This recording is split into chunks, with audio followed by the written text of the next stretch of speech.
see how they've grown themselves and be able to verbalize that, create those goals of what they want to accomplish next. I am Rachel Candaso. I'm the AVID elective teacher and site coordinator at Welcome Middle School. I am also the 2025 North Carolina Teacher of the Year. AVID is impacting students and giving them the steps that they need, the tools that they need, and also the confidence that they need to be successful for themselves. I don't tell myself no anymore. I am willing to go out and try anything because I want my students to also see that I'm doing it too. And so they're more courageous in going after different opportunities. My AVID why is I believe all students deserve access to an equitable education. And that's what keeps me going.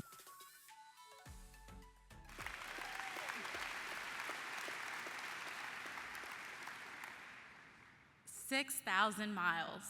That's how far my journey has taken me, from the island of Guam to this stage in San Diego.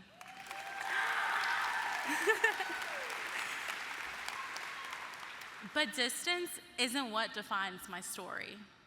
What defines my story is the belief that no matter where you start, whether it's an island, a rural town in North Carolina, or a pandemic-rattled classroom, your journey can change everything for the students in your class and beyond. That belief led me to AVID, and AVID led me here. 3 years ago, I was a burned out beginning teacher, finishing my Teach for America commitment and surviving pandemic teaching. Just as I questioned my future in education, my AVID district director, Jessica Avery, offered me a life-changing opportunity to lead the AVID program at my school as the elective teacher and the site coordinator. That moment, it shifted everything. I already believed in educational excellence for all students, but now I had the curriculum and the tools to really lean into this belief and be a champion for access and opportunity for all learners. In that first year, my students and I, we learned AVID together, 1 week's at a glance at a time, while building a classroom rooted in Wicker strategies and relational capacity. And yes, I too sent thousands of emails to universities asking for swag to ignite college dreams at my school.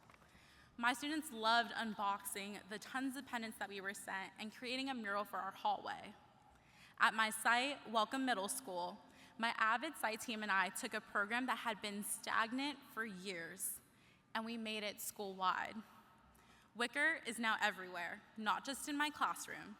Every teacher has Wickerized their instruction, and through AVID walkthroughs and instructional collaboration, we built a culture where we don't just do AVID. We are an AVID school.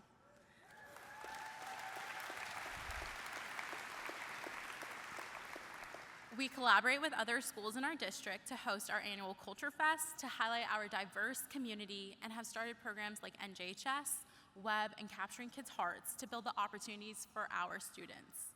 At the district level, I helped form a middle school AVID professional learning team across Pitt County schools.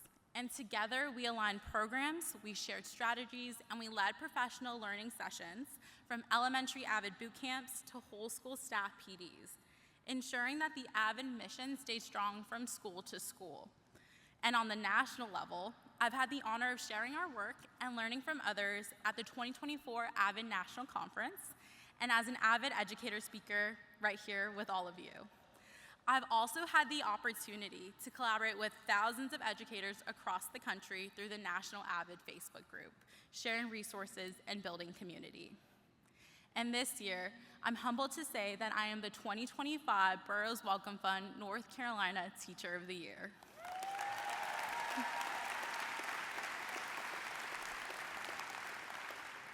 A title I carry not just for myself, but for my students, my school, my district, and for every teacher who believes in the limitless opportunities for all. Over the past 3 years, I've had the privilege of teaching over 300 students in the AVID elective at Welcome Middle School. And of those students, 71% of 8th graders have been accepted into the AVID program at their feeder high school, setting them on a path to graduate with the knowledge and the skills to successfully integrate into a global society. And these outcomes didn't happen by accident.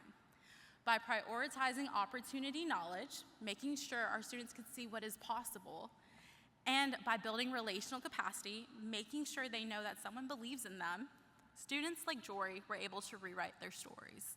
And let me tell you about Jory. Jory had 32 office referrals in his 6th grade year before joining AVID. The next year, once he joined AVID, that office referrals dropped to 9. He went from being non-proficient on his 6th grade reading end of grade exam to earning a level 4 in 7th grade, passing with flying colors. And in 8th grade, yeah, give it up for Jory. He also will be watching this when it drops, but in 8th grade, he continued on the same path of success with less office referrals and passing his reading EOG yet again. Stories like Jory are why we do this work, and his story is not the exception. It is the expectation when AVID lives in the heart of our schools.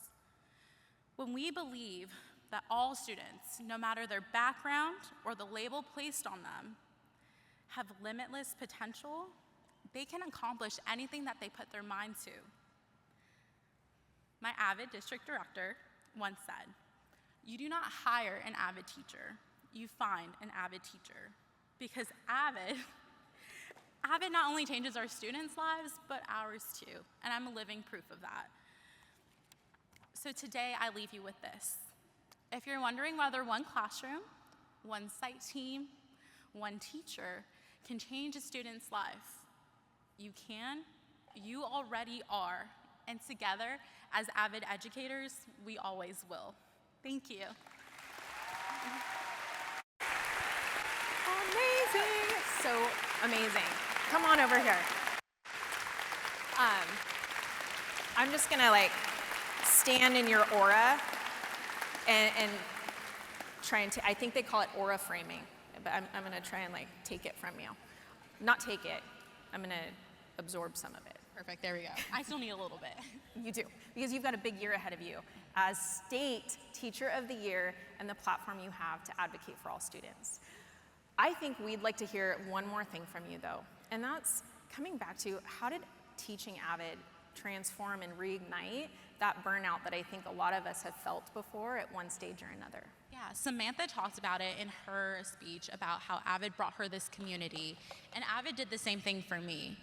I was burned out after 2 years of teaching during a pandemic, and when I stepped into the AVID elective role, I now had a team that I like to call the AVID girlies, but my professional learning team, they were my support. They pushed me to explore and advance my teaching to support all learners. And through that professional learning team, I've been able to grow as an educational leader and find that love for teaching that I always had, but now I had the community of support that I needed to really put it into action.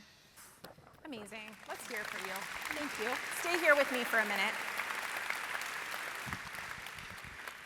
We heard incredible and powerful stories, and I would just like to take another moment as a group of AVID educators and celebrate all 3 of our speakers. Thank you, guys.